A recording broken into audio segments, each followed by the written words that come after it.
doctor, but I play one on TV. I know the problem, you've got just one policy. You do the opposite of what the Donald does.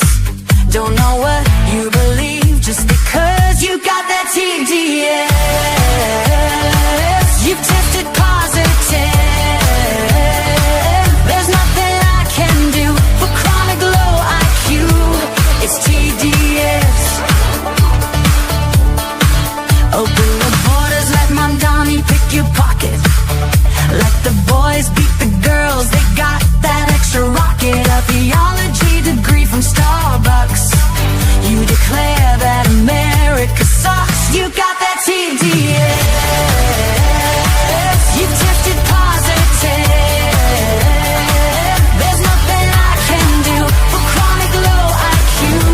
It's TDS. If you're red, alright, let's get this party started. If you're left, you're blue and probably retarded. Like Rosie, De Niro, Jimmy Kimmel, Kathy Griffin. No kings, no kidding, we don't live in Great Britain. If J6 was the worst thing you've ever seen, Soros, burning Sadies, a mostly peaceful thing. Bring back the cartels, commute their crimes, sack the fact checkers like the New York Times. He's a Nazi, a fascist, a racist dictator who lets you say what you wanna say.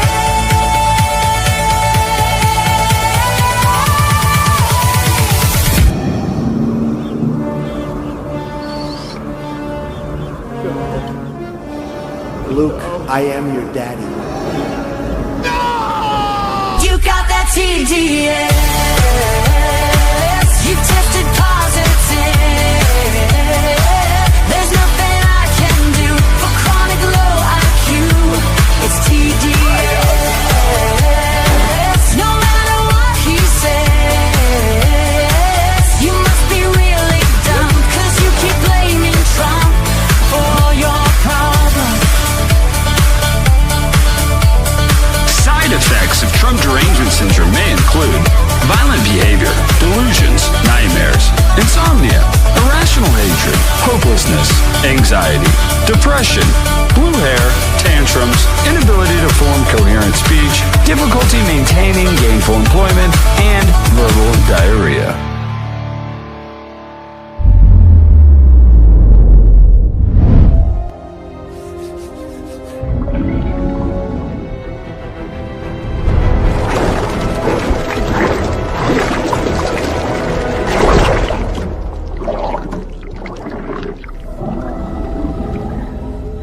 There's no cure in sight.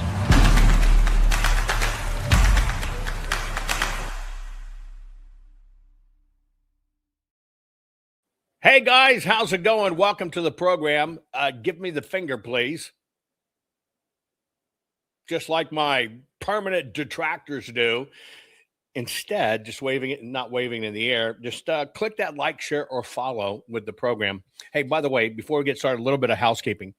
You know, we released my newest book, The Grow Soil Bible.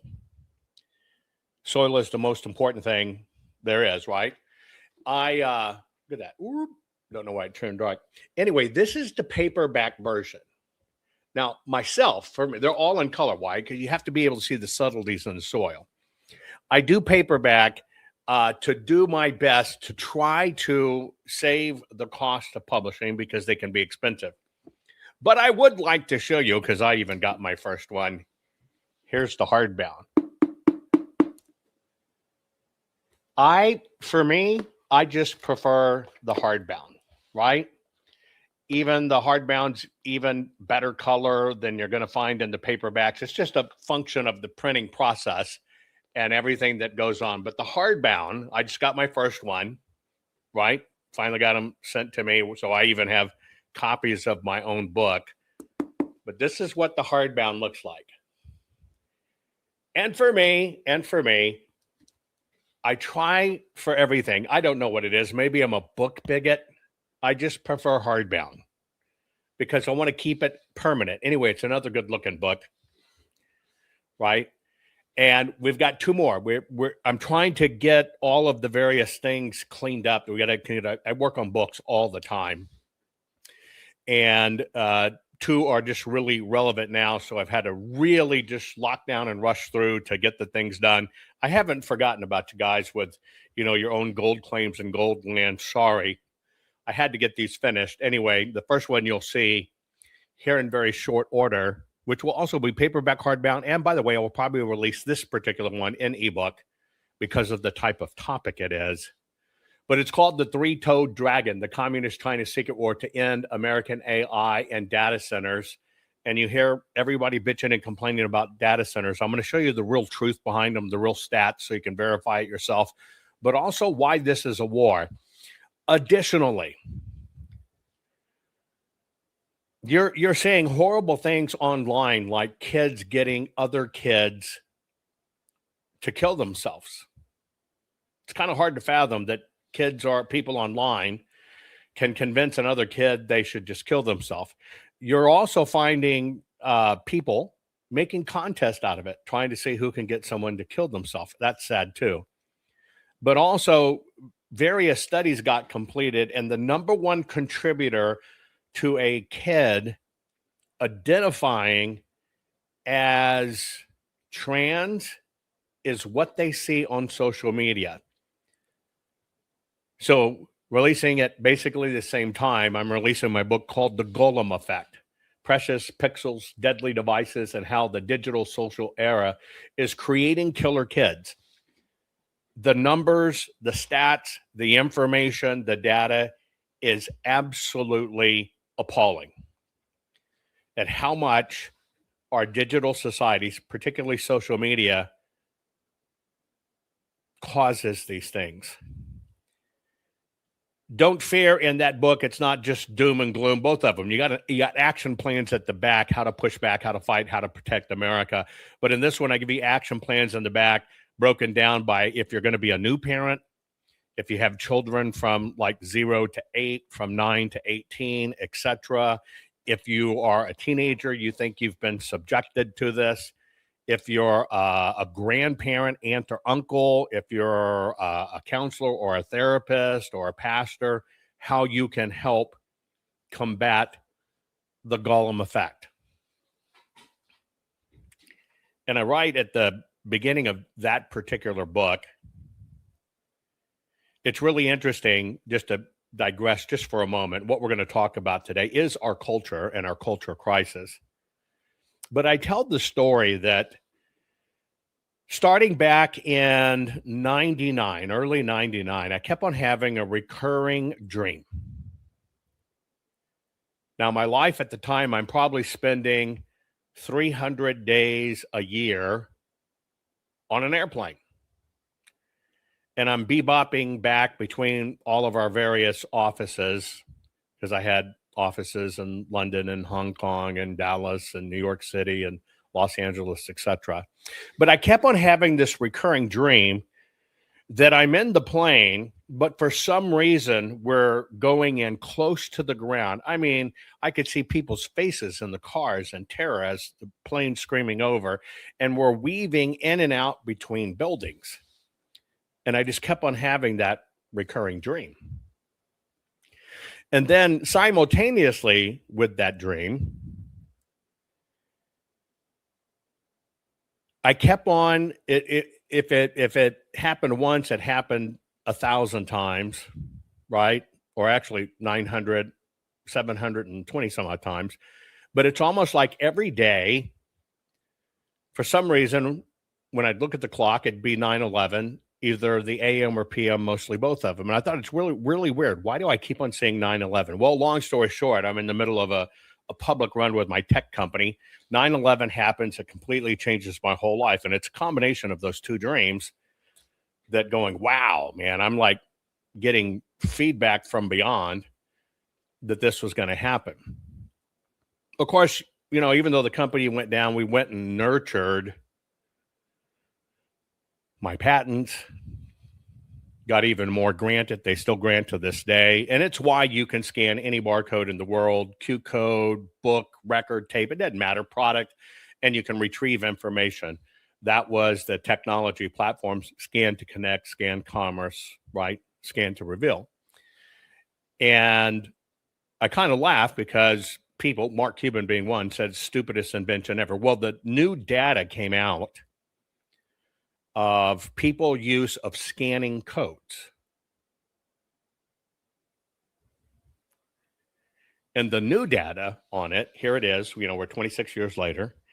The new data is there are active in scans on any given day 2.9 billion scans a day, 1 trillion codes created every single year. I'm pretty proud of that. 1 trillion codes created every year, 2.9 billion scans a day. Now, the reason I tell you that is because I was writing a prologue for this particular book. One of the other recurring dreams that I had all during that time, and still happens to this day, for some reason in a dream, I would accelerate forward in time and I would be able to see my great-great-great-grandchildren. And I'm there as an observer. And the first thing I notice, I'm alarmed because they're all kind of gray skinish, like they never get out and get the sun, looking really weird, stooped over, like their necks were just kind of permanently down. Their necks were elongated. They could only look a little left. They could only look a little right. One hand was formed like a phone gripper, flat, no really fingers, just little digits to hold the phone. The other hand was more like a long and a short stylus, and that's all they could do. And I tried to talk to them because it alarmed me so much, and all I could get was kind of grunts and stuff. They were just gone. And I'm worrying in my dream, well, what the hell happened in the future? Is there some nuke attack or some chemical attack? What the hell happened, right? And then I realize, oh, shit, I contributed to this. Because over time and all the generations of kids just looking down, look at their phones, not looking up, not talking, they forgot how to talk, communicate, and etc. And then I wake up from my nightmare. That's basically my opening prologue because I've contributed to this thing called the Golem effect. Unintentionally, something that was created for greatness, for information, in many ways got hijacked by evil. And that's my prologue. And so I just want to let you know, those two books are coming out very shortly. Very, very shortly. You're going to want to look for them. Today, what we're going to do is we're going to take a look at culture. Right? We're going to take a look at our culture and our culture crisis. Because I'm telling you, we are right smack dab in the middle of one. I'll give you a few minutes to share this program, and then let's get started. What up, America? It's Andrew Jackson, that guy you roll up to hit some powder. I founded the Democrat Party and chose the jackass as our mascot. Now, as you can probably tell, times have changed a bit from the party back in my day, and present-day Democrats will come to hate me, but that's your problem. Jackson started the Democrat Party to appeal to the common man. Democrats today sometimes give him credit for that, but only after calling him an evil white bigot. Needless to say, the party started off pretty sketchy by today's standards. We were by far the pro-slavery party all the way through the Civil War. After the war, we cleaned up our act and supported the North's Reconstruction efforts. Totally kidding, we doubled down on racism and became the party of the Klan. But seriously, we didn't have much of a platform after the war, except Jim Crow, but that was until our boy came in hot on his rollerblades. Then came the Depression. People lost trust in markets, so I wheeled in to drastically expand communism across the country, and Democrats been hooked ever since. Up until this point, blacks had always voted Republican as they were the party that freed the slaves. But after FDR's New Deal, blacks swung 75% Democrat. This was a complete realignment, not because of civil rights, but because of economics. All while the Democrats were still the party of the Klan, and their stronghold was the South. We pushed segregation throughout the South and filibustered the 1964 Civil Rights Act for 75 days. It wasn't until Republicans stepped up and found even more votes to pass the bill. So ask yourself, how are Democrats seen as the party of the civil rights? Well, it's because Democrats are very persuasive. But again, it ultimately boils down to economic incentives. Once Democrats realize the power of government spending and handouts, you can appeal to any voter group and lock them in. 1, 2, 3. Gays for Palestine. Good luck with that. So anyway, to sum it all up, my party has changed a shit ton, but it's not because of the mythical party switch. Democrats controlled the South all the way through the 1990s. But they did adopt new policies like massive social spending and welfare programs that allowed them to appeal to more diverse voting groups.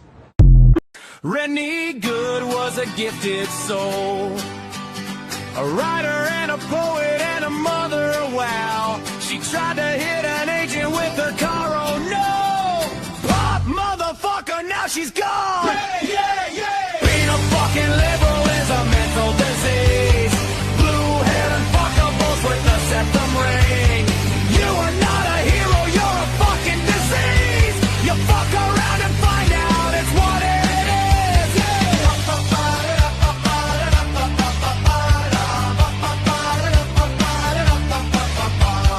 Jeffrey Pretty was a Jewish homo. Started talking shit to protect a chomo. He was getting nicked when he pulled a gun. Bam, motherfucker, now you're gone. Yeah, yeah, yeah. Being a fucking liberal is a mental disease. Blue-haired and fuckables with a septum ring.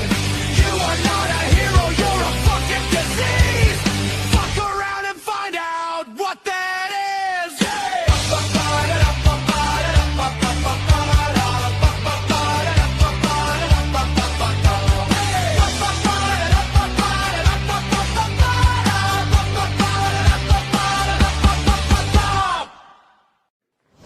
Warning. The following program has been rated Gilligaff and is intended for open-minded audiences. If the truth offends you, or if you are allergic to focused intensity, intellectual athleticism, or the occasional F-bomb or even irreverent humor, please switch off now. If your delicate sensibilities need to be worried about or addressed, might we recommend the Underwater Basket Weaving channel to you?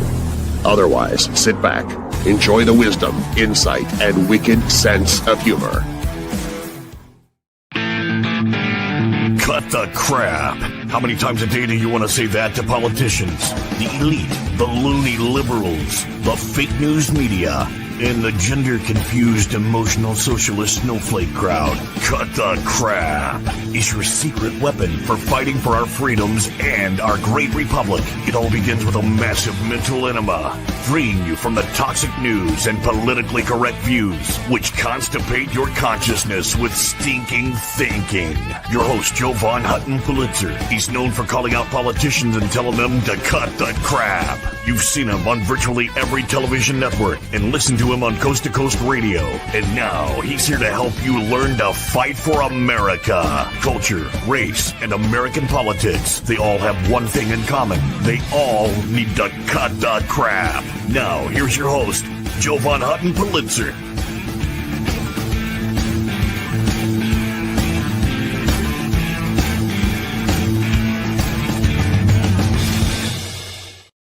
Okay, here we go. We're just going to talk about our culture crisis. Evidently, I guess the Obama brick, what do they call it? The Obama library opened. Funny, it looks like a concrete prison, doesn't it? Anyway, in the celebration, supposedly, now I didn't watch it or any of that. I've just seen little snippets, people commenting. Did you know there were no American flags? Isn't that odd? Do you find that odd for an American president? It does. Now, it does kind of look like a very tall trash can, doesn't it? Not all joking aside. I mean, it's not very attractive at all. But I find it, well, I guess I shouldn't. I find it surprising that there were no American flags or no American patriotism involved in it. And they started, evidently, with a ceremonial land acknowledgement. If they actually believed what they talked about, a ceremonial land acknowledgement from the native tribes, wouldn't they have bought the land and then handed it back to said native tribes, which they didn't do? I just find it interesting.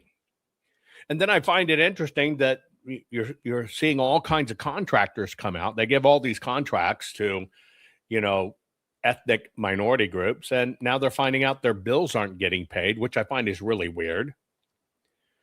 And it's just like there was a new, I forget what state it is, maybe California, appropriated $628 million for some project that you have to be gay, part of the gay community, to qualify for. And evidently they have a process. I don't know how they do it. They have a process where you have to prove you're gay. I thought, how ironic. I think there's a few people out there for $625 million would take one for the team just to get the contract. Don't you think? Anyway, yes, it's reverse discrimination. And those are some of the social things that are going on in our society that totally contradict what the party doing it says they stand for. We got all inclusive, but only blacks can attend this celebration. I mean, my question is, do you notice these things? Do you actually notice, whether it's the left or the right? I just saw there was some incredible election integrity convention in Las Vegas.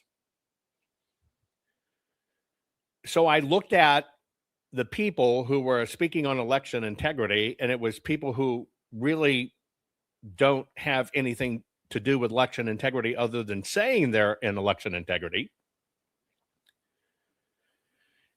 But here's this grand hoopla.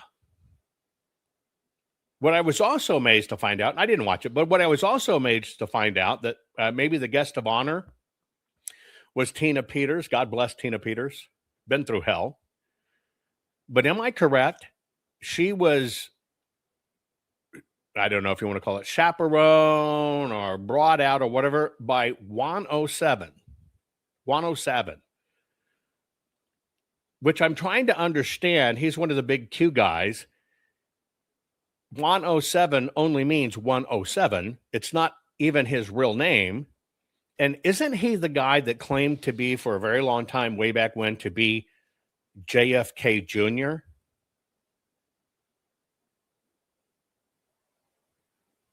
Now, I want you to think about that for a minute, because this culture, conflict, and crap is everywhere. Isn't 107, I've never interviewed him. People have said I should. I have no interest. And I have no interest because we don't agree on the most basic things. I talk about, here's how elections are bad. Here's how they do it with people, paper, and programs. Here are the facts. Here we fix it. And his thing is, President Trump was president. The military's still in it. QQQ drop. And I'm JFK Jr. Which I think he subsequently stopped saying. But do I have that right? Some of you I know may watch him, right? Isn't he the one that for a while, wears a cowboy hat, big old bushy beard, allows people to believe that he was JFK Jr.? Am I right or am I wrong? But when I look at this, I look at the precious person who should be guarded and protected, Tina Peters. She should be held up as a champion. But every single day that goes by,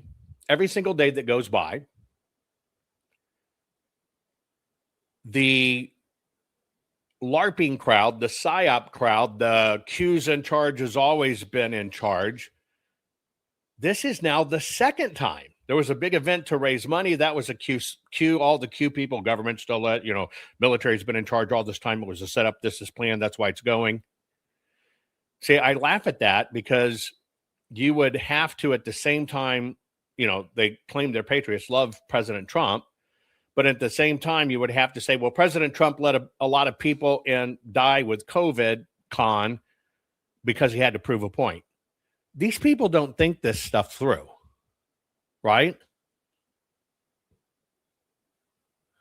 I'm not promoting him, but to clarify, it was his wife who was promoting him, has the soul of JFK Jr. Okay, is that any different? Let's say he's the left toe of JFK Jr. He's the resurrected toenail of JFK Jr. Are you okay with that? Whether it was wife who promoted it or his child or otherwise, are you okay with that? I find some of these things in our culture to be incongruent. Let me tell you what I mean incongruent. Okay. And yes, when you look him up, I think his name's Will Hoyt or something like that. He was born before JFK Jr. I just have transactional ethical logic issues with them that I'm not able to reconcile that it's okay. Because even if you believe President Trump was still in charge and he knew the COVID thing and he did it because operationally he had to rat out the good people, you're at the same time saying, well, he let millions of people die just to prove a point so he could run an operation. People don't think through these things. It's just like when I interviewed the Lindell TV guy, Mike Dillon, and on his list were Elon and Klaus Schwab and Benjamin Netanyahu and Trump, all the keyword as bad, evil people taking over the world. I ended up liking the guy because it was at least open-minded. Where my slides would have gone in doing an interview with him is for years he promoted himself as the Elon Musk of the Maha movement. You can't have it both ways in any of it. And it's just like why I even brought up election integrity. I'm concerned. How can Tina Peters bring anything good out of her incarceration, which happened, which she experienced, which people love and adore as they should, but who's parading her around are the Q crowd, President Trump was always in charge.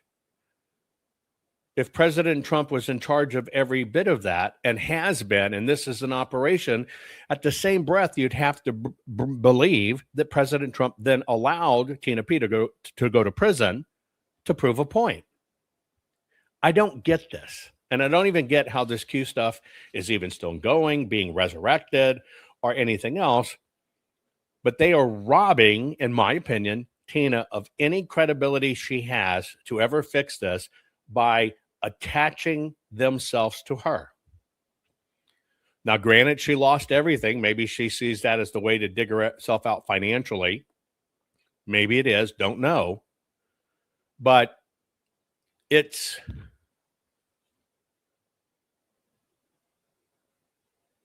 Yeah, Wayne Wilhoit. I thought it was Wilhoit or Willot. I don't get it. I just don't get it. And these are the things that I think we're in the midst of a culture crisis in a very, very serious way. Even our lawmakers, I never really believed, I thought there were some lawmakers stupid before I started all this digging into elections and doing a forensic audit. And then I learned a lot of, right? A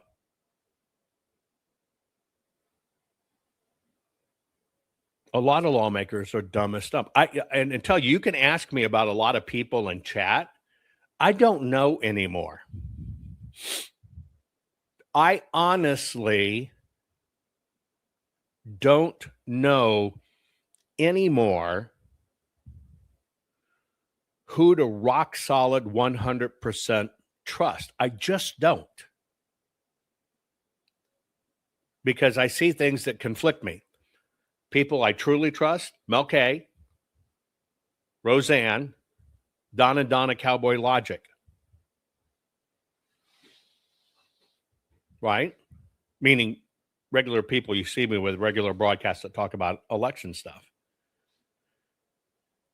And there's some good people out there, but the normal leaders that rose in the immediate part of it, I'll just be honest with you. I don't know. I don't know who to vouch for, who to not vouch for, who to believe, who's bought into this. It's the Jew shit. I see so much stuff. And I see people in those influence groups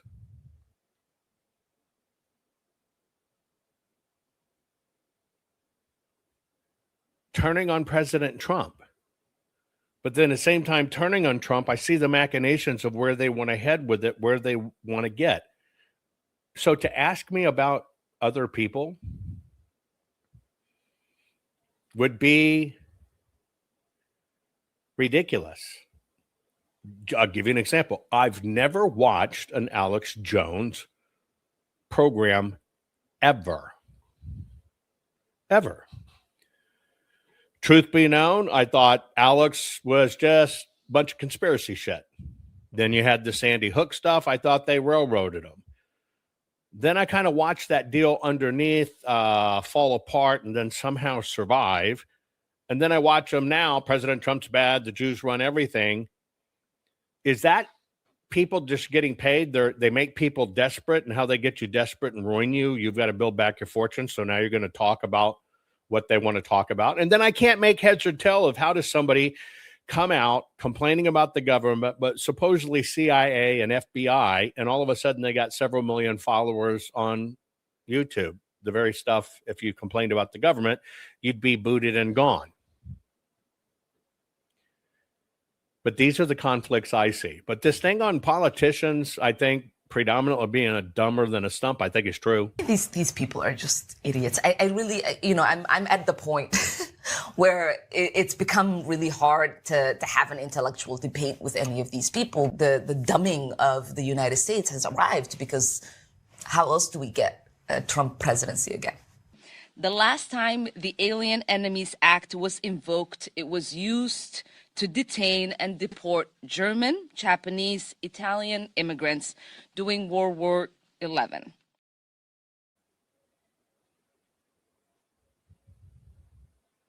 Like, that one bad apple can easily be taken care of. Why don't we get it taken care of? What's holding it back? What's holding deporting her ass? Because they know you lie, and that's the system. She lied. They know she lied. And there are people trying to exploit, like Stephen Gardner's a rock star. He's a rock star trying to get truth and stuff out. But I go back to this election integrity stuff. All the people that promoted bullshit, truly promoted absolute bullshit, are now the cast of characters of election integrity. It's all grooming, it's all posturing, and it's all about control. And that's what upsets me. And I think it's part of the dumbing down. Just like our children, don't you? Read the index card. The Hutton.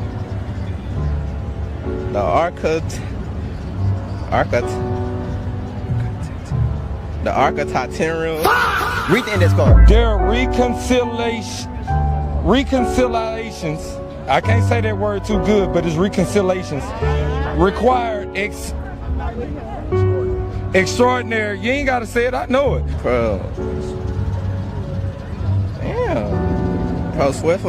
Pro-preservation project required calories, planning, and substitutional. Fine. He said something pretty enlightened there. The pro-Swifferization. I'm for pro-Swiffering our school system. It does need a good Swiffer, right? Read the index card. The Hutton.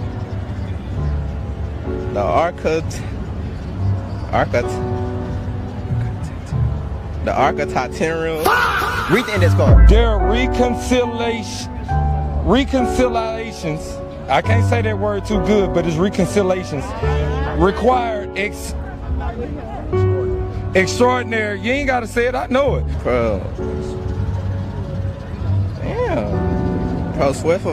Pro-preservation project required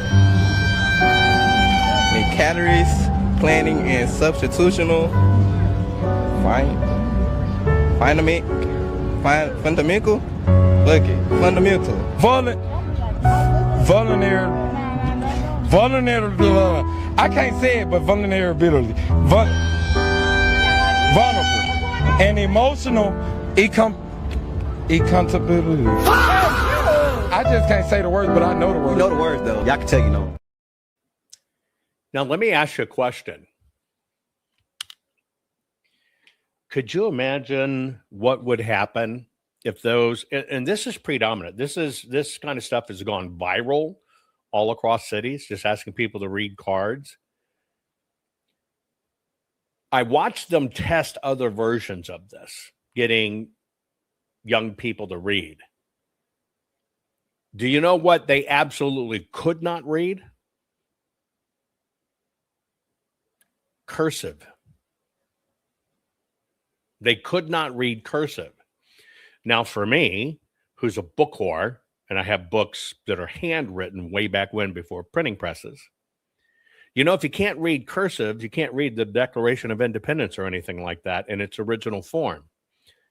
So if you can only read type print, provided you can read, then you're only reading a version that somebody did. Are you noticing how, and here's the bit, you're right, these people vote. Do they vote because they read up on the issues and words?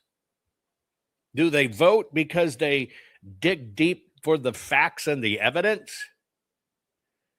This is kind of why I do my protest I do. You ever wonder why I publish so many books?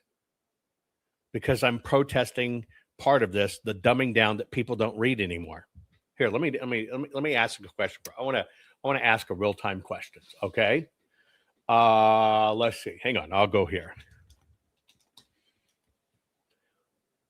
Okay, get ready. What percent of adults in the USA currently read at least one book a year? That's my question. What do you think it is? I don't know the answer. What do you think it is? I don't want part. It wants to give me parts. Nope. Hang on. It's cheating on me. Hang on.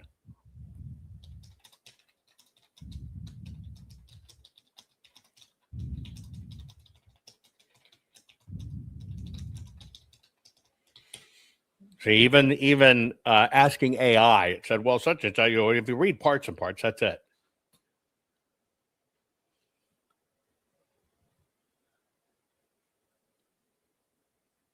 %48 of Americans read at least one book a year. I would have never guessed that. I would have said it was 25% or less. I'm not sure if I believe this. Let me ask a different AI. Hang on. Let's just see what the difference is.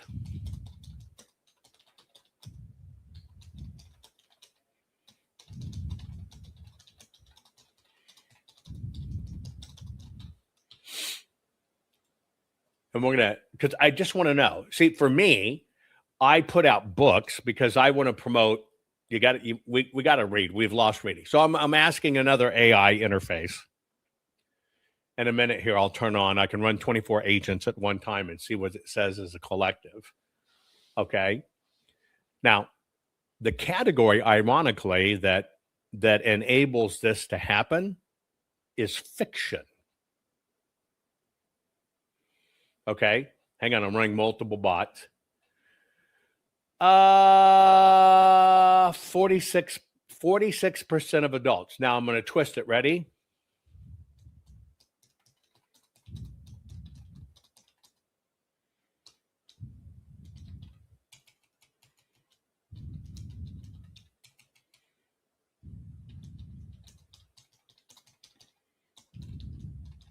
Now I've asked it a question: a political book, a history book, or a scientific book? It kicked me back an error. Let's see what happens. I'm discounting because I realized when I look in the facts here, it's actually allowing a comic to be considered as a book. I kind of think that's cheating a bit. So I've narrowed it down to a political book, science or education book, or history book. What do you think the number is? I'm waiting for all of them to run their analysis. what would you say their rating is? Now, they're trying to say that 48% of Americans read a book. Honest question. Not you, but how many people around you read, right?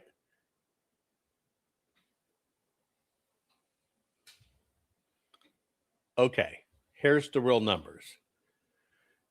8% of Americans read, 8% of actual Americans read cover to cover history books on an annual basis, at least one. In politics, let's see, what would that be? Hang on. It's 5. Wait.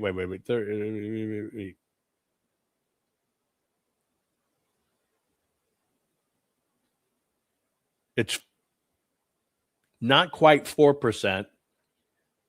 In science books, it's about 1.8%. Now, I'm not dissing any of the categories. Maybe if you get anybody to read, it doesn't matter how you get them to read, you can get anybody to read.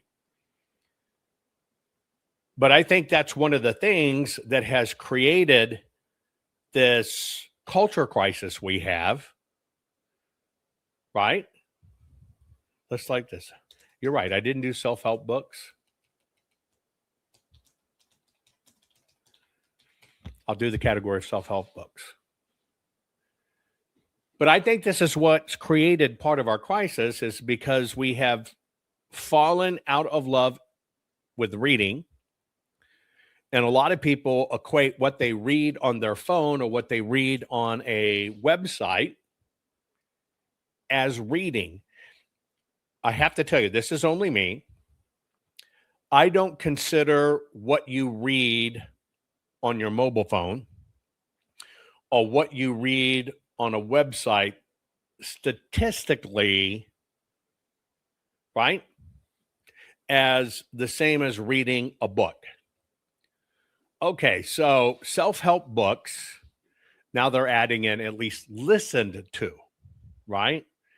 Self-help books, looks like self-help books jumps maybe to 10%. Right? And technically, the Bible contains many books. Let's just ask that question. We'll see where this goes. How many USA citizens have read the Bible cover to cover at least one time? Not parts, but whole. Let's just see what this says. What would your guess be? I'm not sure that cookbooks would count, although when you look at it with me doing a cookbook, because I have several in process, it has a very deep history element to it that requires you to understand the history of why I'm giving you this particular recipe. It basically says that 22% of Americans have adults. 22% of Americans reported to have read the Bible cover to cover. Interesting. But I do think this trend with our young ones is getting worse. This proves it. Read the index card. The Hutton. Read the index card. There are reconciliations. I can't say that word too good, but it's reconciliations. Required extraordinary. You ain't got to say it. I know it. Bro. Damn. Preservation project required calories, planning, and substitutional.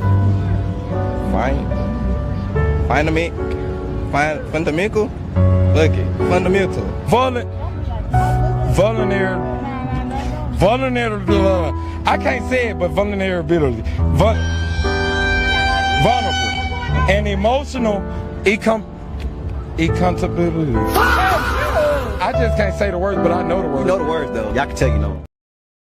It might actually be the proliferation of fundofecal matter, because it's a fundofecal problem in the United States of America. I think another fundofecal problem is this culture crisis, you tell me, has invaded even our sacred places. Let's go to church. Wrong. And I learned how to get along. Oh, I'm sorry.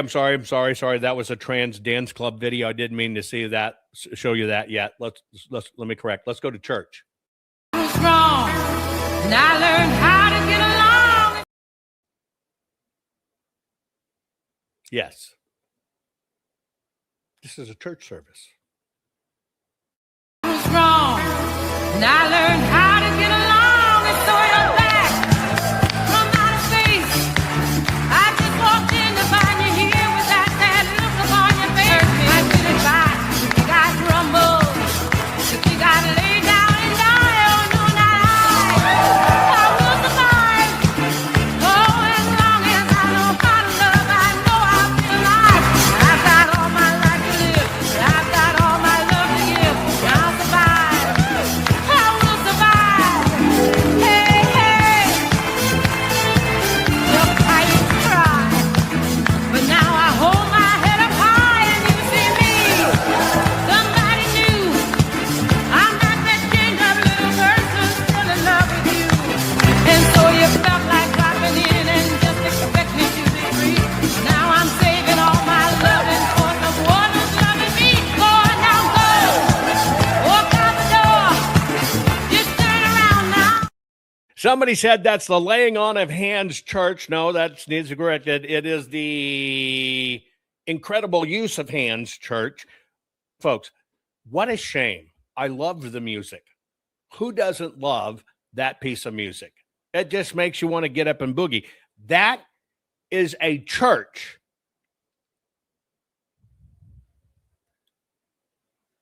That is a church. Wrong. And I learned how to get along and throw your back from outer space. I just walked in to find you here with that sad look upon your face. And that's one of the pastors. Pastesses? Patsies with pasties? I don't know what they call them. Now, I'm no choir boy.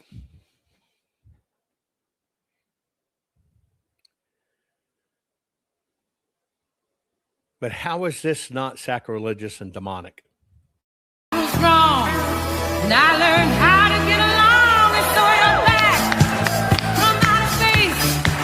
I just walked in to find you here with that sad look upon your face. I did it right. You got rumble. You got to lay down and die. Oh, no, not I will survive. Oh, as long as I know how to love, I know I'll be alive. I've got all my life to live. I've got all my love to give. I'll survive. I will survive. Hey, hey. Look how you cry. But now I hold my head up high and you see me. Somebody new. I'm not that chained up little person still in love with you. And so you felt like dropping in and just expect me to be free. Now I'm saving all my loving for the one who's loving me. Go on now, go. Walk out the door. Just turn around now.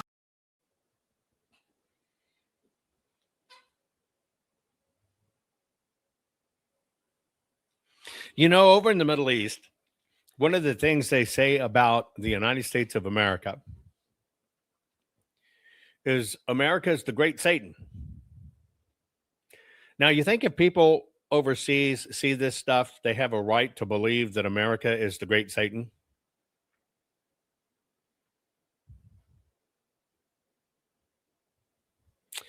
Did you notice the ladies in the front row were tipping as if it was a strip club?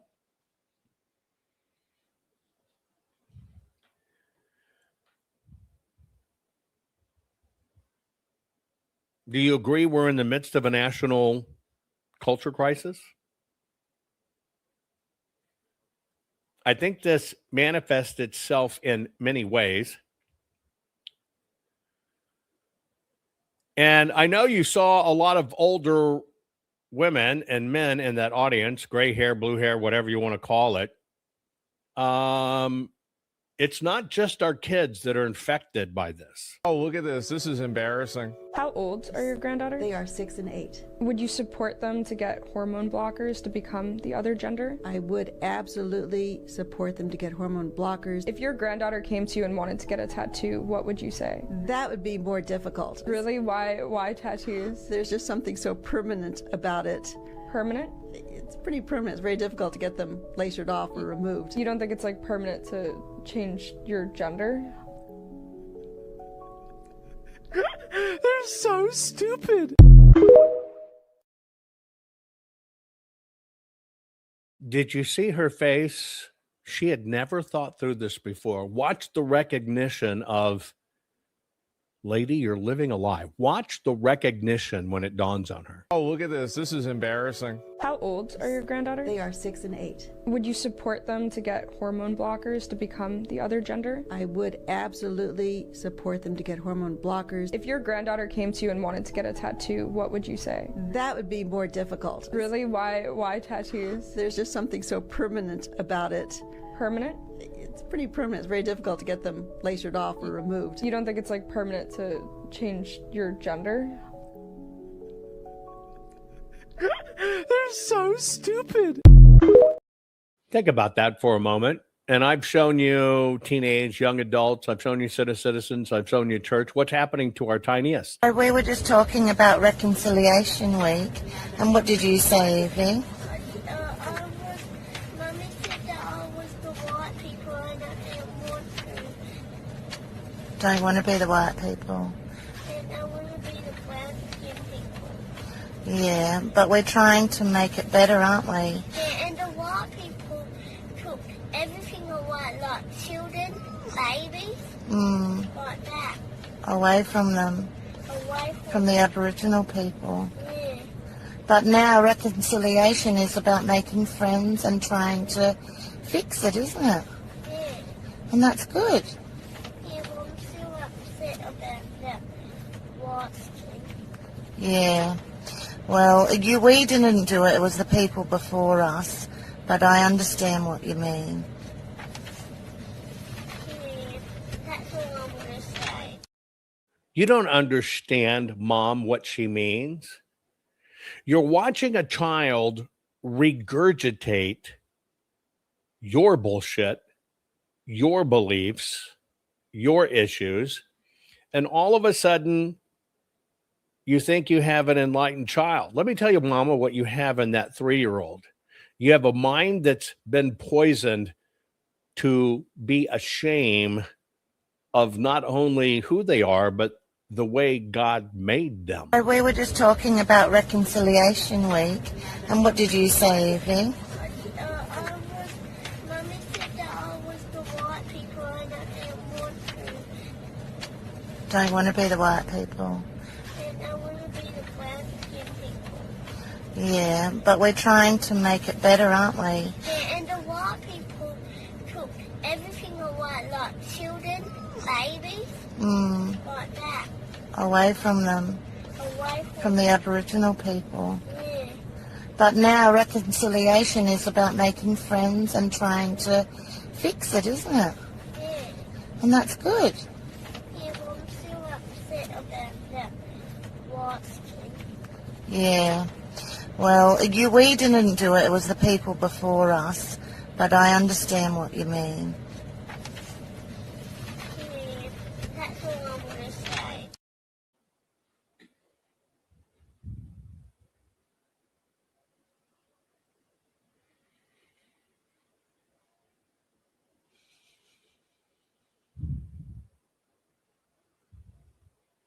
I don't even know how to categorize that or put it into words. Yeah, wow, wow, wow.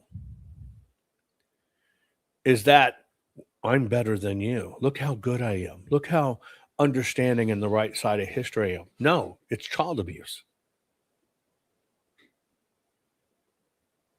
Now, ironically, we tend to associate this dissemblance and crap with just the left. And this is my beef. We don't even audit our own lawmakers. We don't even audit what politicians say, but we're supposed to believe, therefore, America, kumbaya. And so many people forget this little ditty. Well, let me give you my view of what happened January the 6th. And we're here. We saw what happened. It was a violent insurrection for the purpose of trying to prevent the peaceful transfer of power after a legitimately certified election from one administration to the next. That's what it was.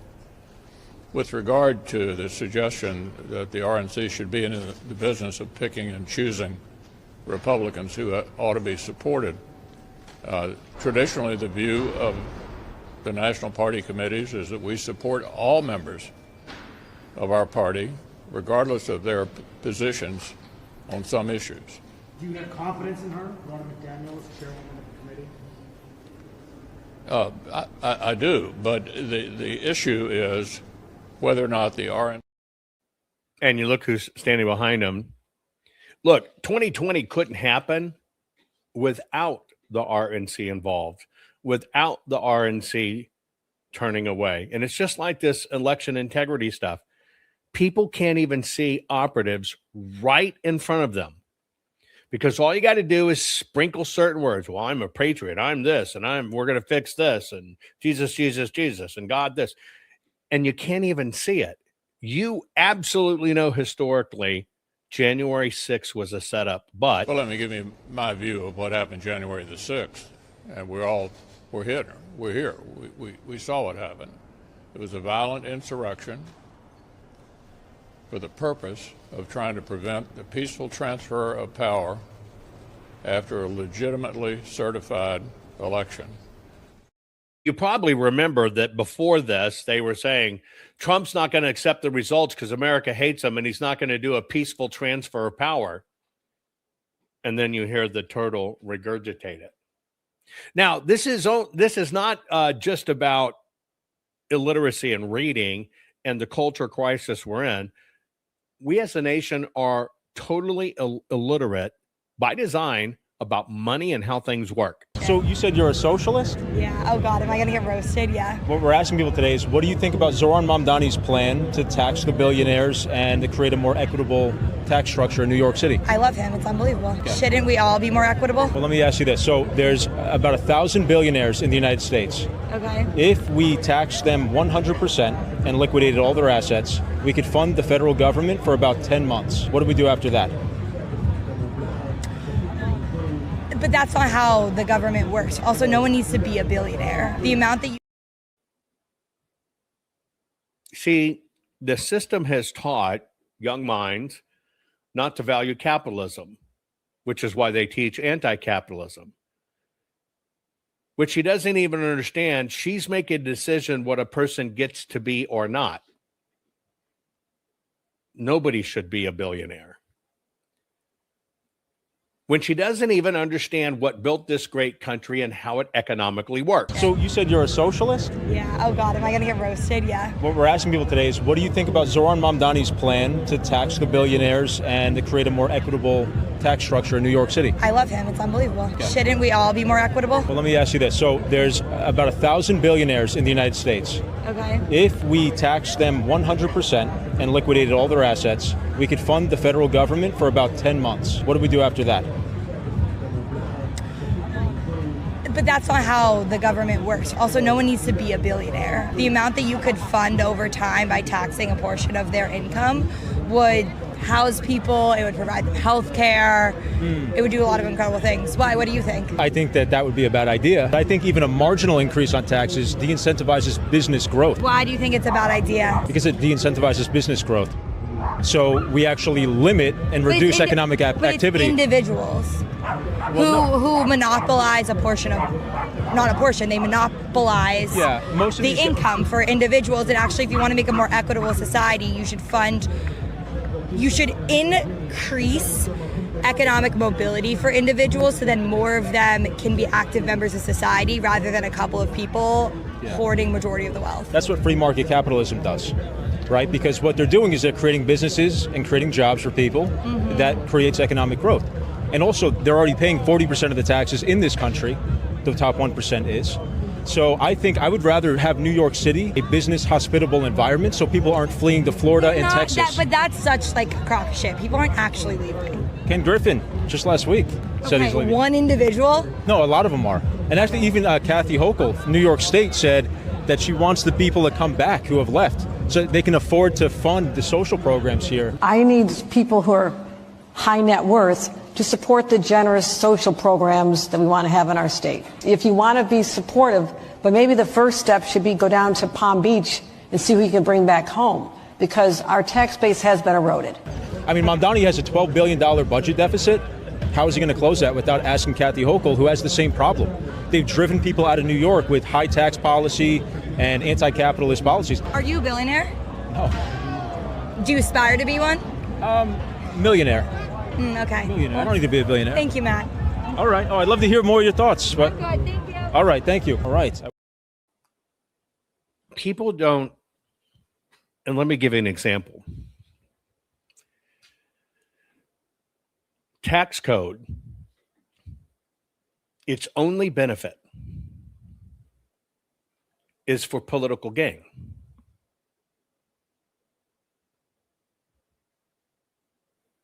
Did you know that? Tax codes benefit to our nation politically is they get to play to a whole crowd. We're going to save you tax. We're going to make them tax more, et cetera, when nothing ever moves for you. Let me give you a basic class in economics. Do you know that if we went to a flat tax, no matter what, we wouldn't be running out of Social Security, and we'd be able to fund all these programs? And you know how I would do it?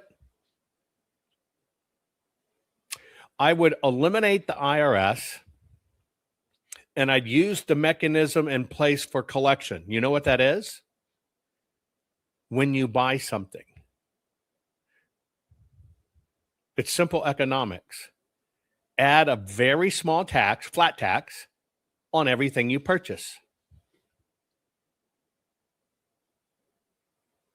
Yes. So you go in and buy a burger. Your burger is going to have your regular taxes, and you're going to have another little flat tax there. But that counts as payment of income tax. Do you know why?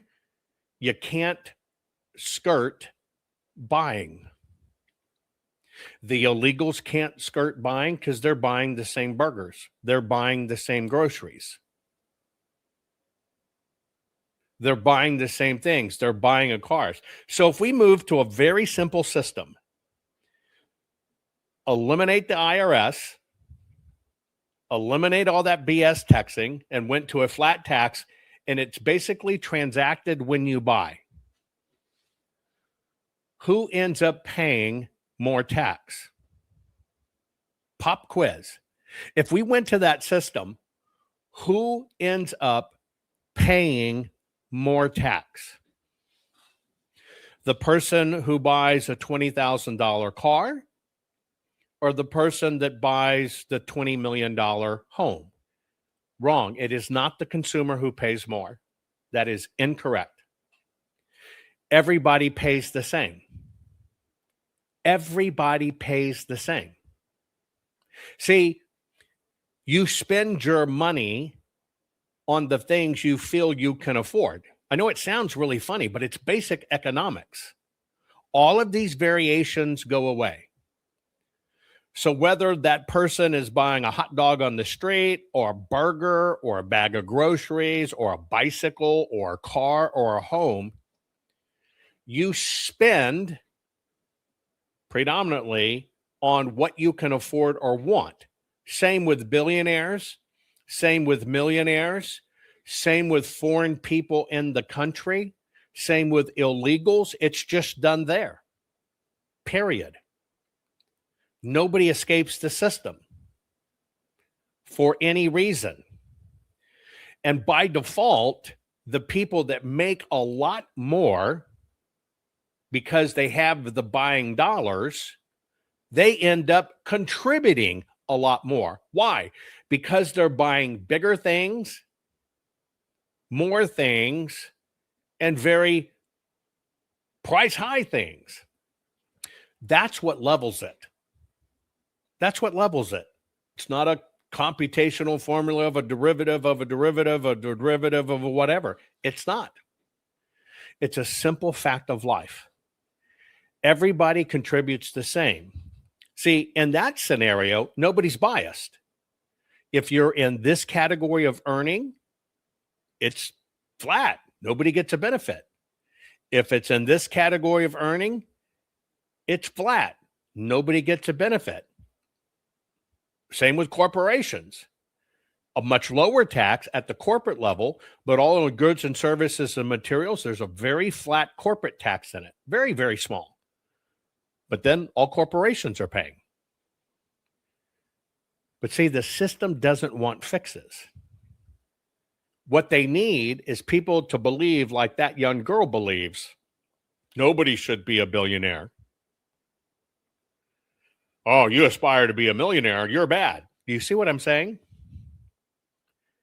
But the system doesn't want simple fixes. Same with elections. We could fix every one of these things, just like President Trump's actually trying to do now on a very simple basis. But the system doesn't want simple fixes because, see, everything's political capital. Everything's trading for each other to get things done at our expense. A lawmaker wouldn't escape tax. An illegal wouldn't escape tax. Any of it. It's just on what you buy. And oh, by the way, let's say you make money and you don't buy a lot. Do you know what happens? United States banking ability savings accounts go through the roof because more people are what? Are what? Holding on to their money instead of just blowing it. You know what that does to our economy and our stability? Sends it automatically through the roof. So you don't have to spend it if you don't want to spend it.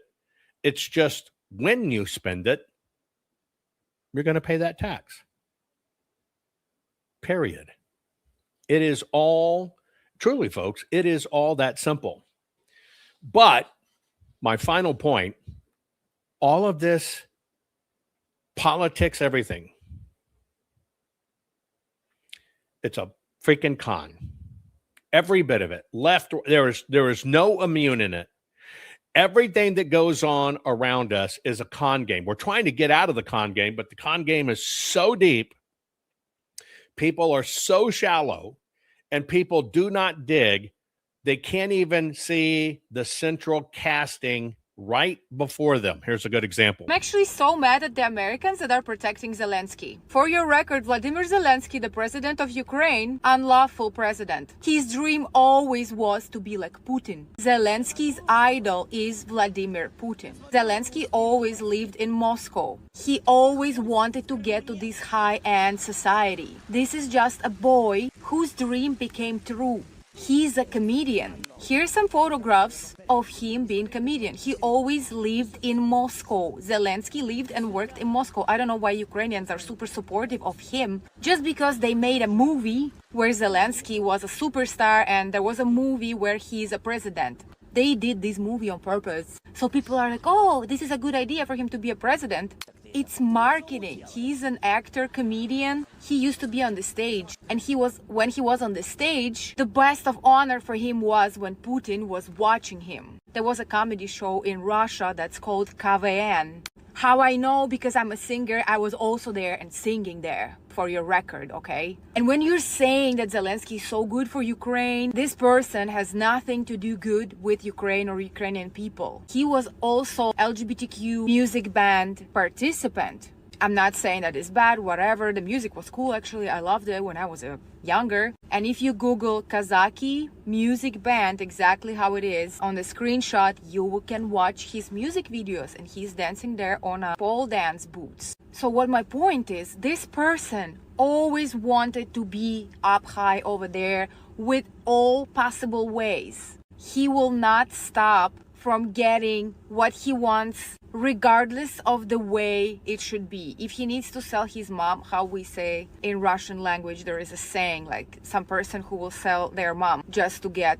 what they want. He's that kind of person. All your money that you are donating to Ukraine goes to his pocket and his friends' pockets. None of my friends in Ukraine received nothing in all this time. Nobody got one piece of bread from the billions you Americans send.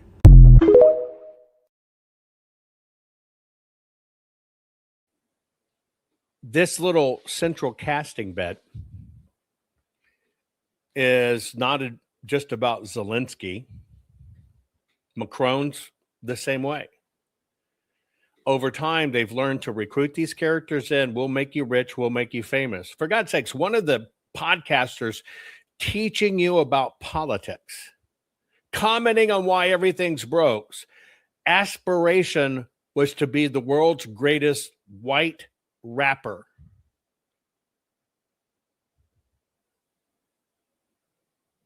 I want you to think about that.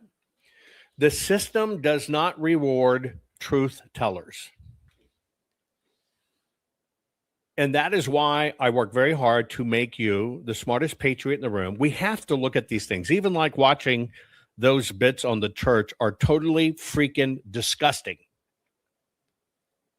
But you have to see it.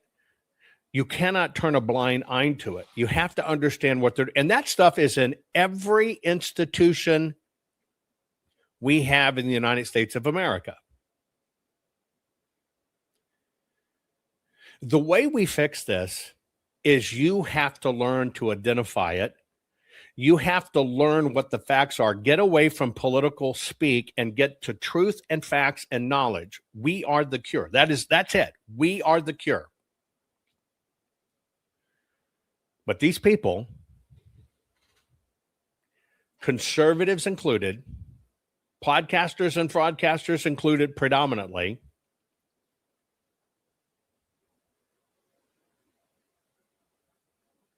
rub out an agenda right all over us. It's about clicks. It's about talking points. It's about being favored and liked and invited to the right parties and stuff. None of it's real. The only thing that matters, as I see it, is whether America survives or not. It is not going to be a politician that saves it. And unfortunately, it's not going to be a president either. A president can set the example, and you can look at the example Donald Trump sets and the example, say, an Obama, right? Or a Biden set. Same with that mom, with that little precious, beautiful girl in the back seat that's ashamed to be white, doesn't want to be white, doesn't want to be one of those people. If we're going to fix this, we must lead by example. The problem is inherently Americans are weak. They're weak because we've learned to like people and think everything's a popularity contest. I admit, I am not a very likable guy. It's just the truth. The reason I'm not a likable guy is because I will call it like it is. I will just tell the truth. I can come out with cuss words. I can be dirty, whatever. I'm just me. But as I sit back and look at all of these machinations and everything that goes on, we live trapped in theater. We can swear we're God-fearing people. We can swear we're conservatives. We can swear this and that, but we never do it. Just like I talked about Tina Peters. Tina Peters would be one of the most effective weapons ever if she focused on what really fixes elections. Why would she be effective? She can talk to every citizen. She's not intimidating. People universally like her. She went through hell. She could make big, big changes in our system, but that would require staying true to getting it fixed, true to the path. What's really going on? It's not as much as the Q movement and those people glomming onto Tina. You understand what they're doing. They're a bunch of fucking vampires sucking the life out of Tina, hoping some of her credibility spills off on them because they have no credibility. And that's why the very same people, in my opinion, that got her in prison in the first place were the first people when she went in say, we're going to save her. We got to get her out. We got to raise her money. It is all a con. We're on our own, folks. And when I mean that, here's what I'm saying. You must save you if you want things different. And just like President Trump, when it comes to this politics things, is leading by example, you've got to lead by example. You got to lead by example. But how many people are afraid to share or like this program or follow or watch in the darkness because they don't want people to think they watch me? But we'll watch over here because somebody's on a speaking circuit with this on a speaking circuit with this on a speaking circuit. And they don't realize that's all for show. See, if they were teaching you something about how to fix this, you do understand they'd be teaching you every single day, every broadcast, how to fix this. What's really going on is a lot of promotions, posing, and credibility sucking from other people to think you're participating in something great. When it's all running money into their pockets, pulling off events. That's not fixing anything, folks. Nobody is going to save you except you. And the more of us that take responsibilities for our own lives, we don't amplify bullshit.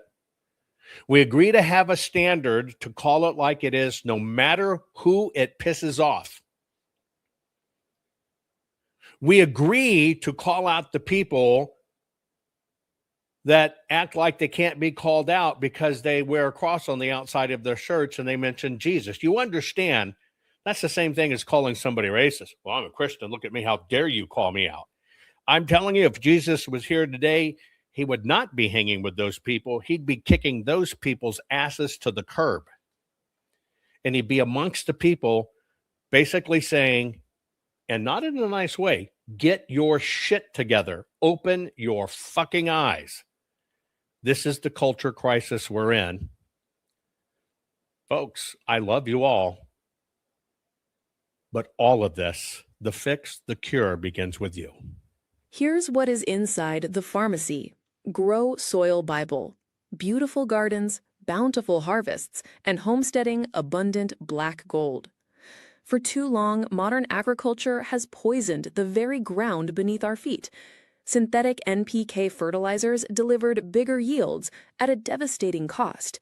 They wiped out the teeming microbial life that once made soil rich, alive, and endlessly productive, trapping us in a cycle of chemical dependence and dying farmland. Now is the time to fight back. The Grow Soil Bible takes you on a powerful journey back to the ancient wisdom that created the world's most fertile soils. Discover the secrets of Amazonian terra preta, also called black gold, born from biochar, fish bones, compost, and microbial magic.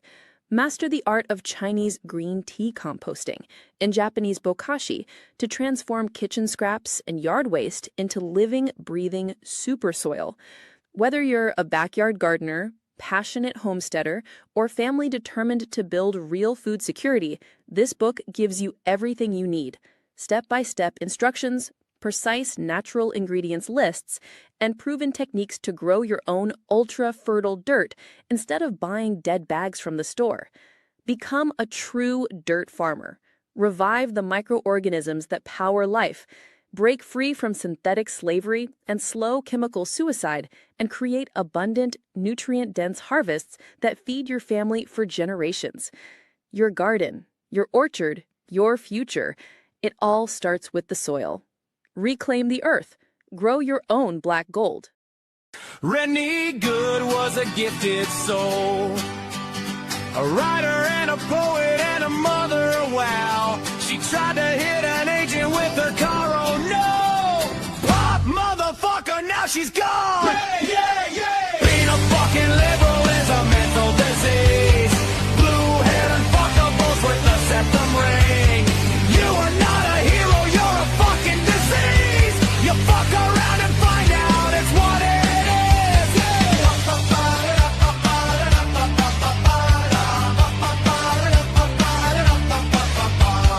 Jeffrey Pretty was a Jewish homo.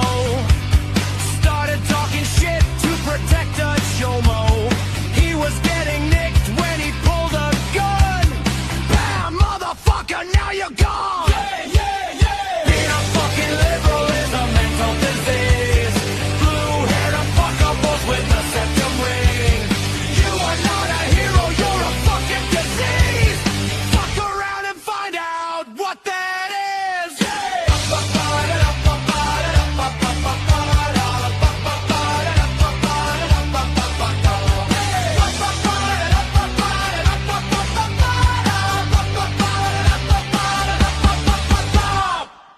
The upcoming 2026 midterms could be a bloodbath for Republicans?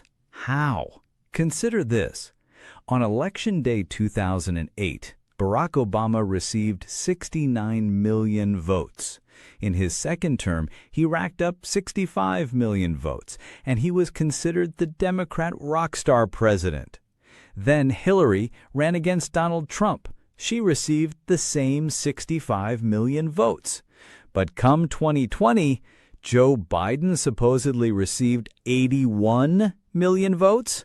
Was he really more popular than Obama or Hillary? Of course not. But that is not the half of it. In the 2024 election, Kamala Harris received 68 million votes.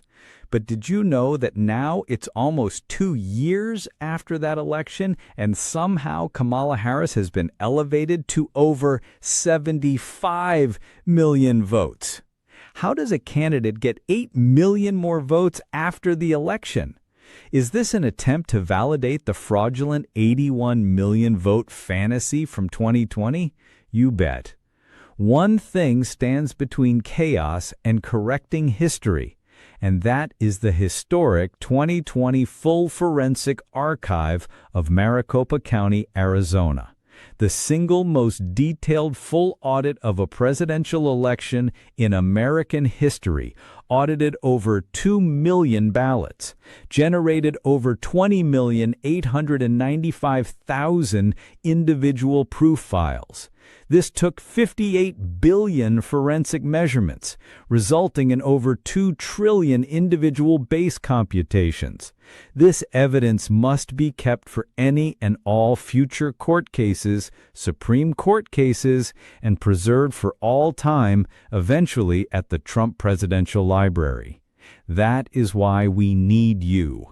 You, the people, made this history happen, and now you, the people, can have a hand in making sure this evidence is saved for future generations. Please donate. Please help us. Donate now to continue to preserve in a chain of custody state of the only legal court-ready evidence of the 2020 election disaster, the 2.1 million physical ballots, the single largest forensic audit of a presidential election in American history. Please donate now and preserve history.